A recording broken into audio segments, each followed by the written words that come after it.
साथियों, आज हम वाल्मीकि रामायण के बालकांड के 54वें सर्ग की कथा सुनेंगे।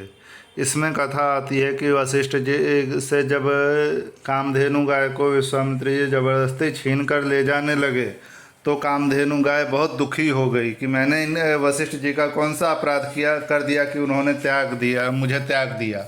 और वे सभी सैनिकों से छुड़ा कर वशिष्ठ जी के पास पहुंची और उन्होंने उनसे प्रश्न किया।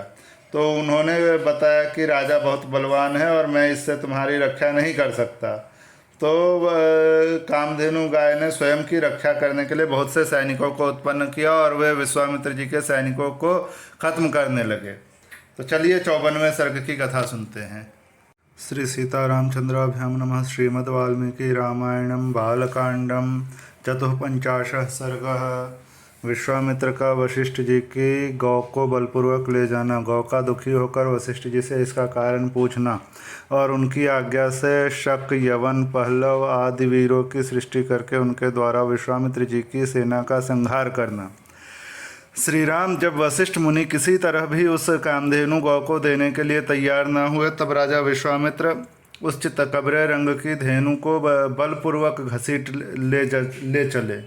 रघुनंदन महामनस्वी राजा विश्वामित्र के द्वारा इस प्रकार ले जाई जाती हुई वह गौ शोकाकुल हो मन ही मन रो पड़ी और अत्यंत दुखित हो विचार करने लगी।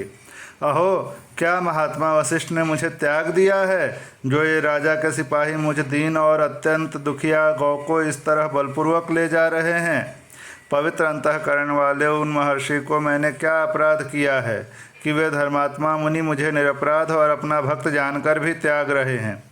शत्रुसूदन यह सोचकर वह गौ बारंबार लंबी सांस लेने लगी और राजा के उन सैकड़ों सेवकों को झटक कर उस समय महातेजस्वी वशिष्ठ मुनि के पास बड़े वेग से जा पहुंची।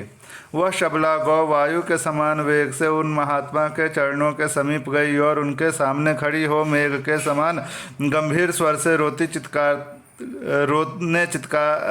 चित्कार करती हुई उनसे इस प्रकार बोली। भगवान ब्रह्मकुमार, क्या आपने मुझे त्याग दिया है, जो ये राजा के सैनिक मुझे आपके पास से दूर लिए जा रहे हैं। उसके ऐसा कहने पर ब्रह्मर्षि वशिष्ठ शोक से संतप्त हृदय वाली दुखिया बहन के समान उस गौ से इस प्रकार बोले। शबले, मैं तुम्हारा त्याग नहीं करता, तुमने मेरा कोई अपराध नहीं किया है।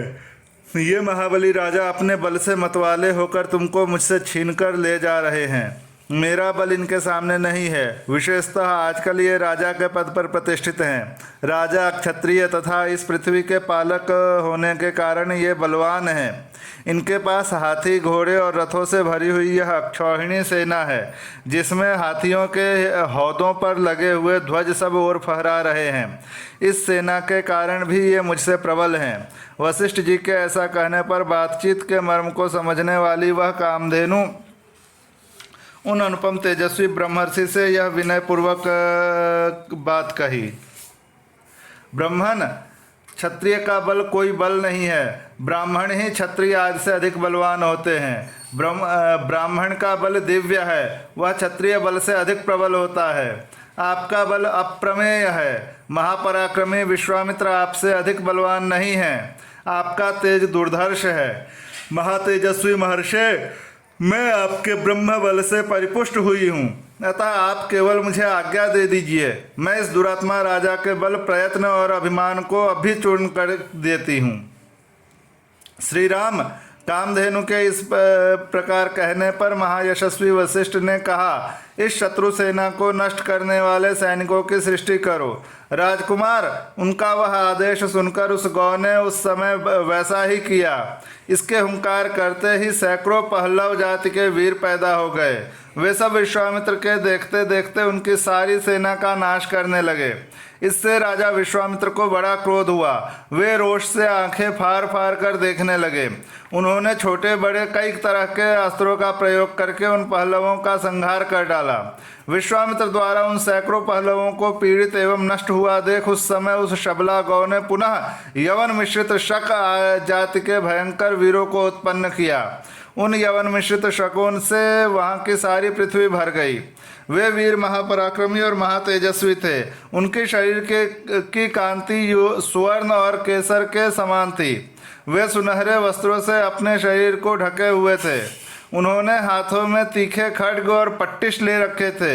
प्रज्वलित अग्नि के समान उद्भाषित होने वाले उन वीरों ने विश्वामित्र की सारी सेना को भस्म करना आरंभ किया। तब महातेजस्वी विश्वामित्र ने उन पर बहुत से अस्त्र छोड़े। उन अस्त्रों की चोट खाकर वे यवन, काम्बोज और बर्बर जाति के योद्धा व्याकुल हो उठे। इस प्रकार श्री वाल्मीकि निर्मित आर्ष रामायण आदि काव्य के बालकांड में 54वां सर्ग पूरा हुआ।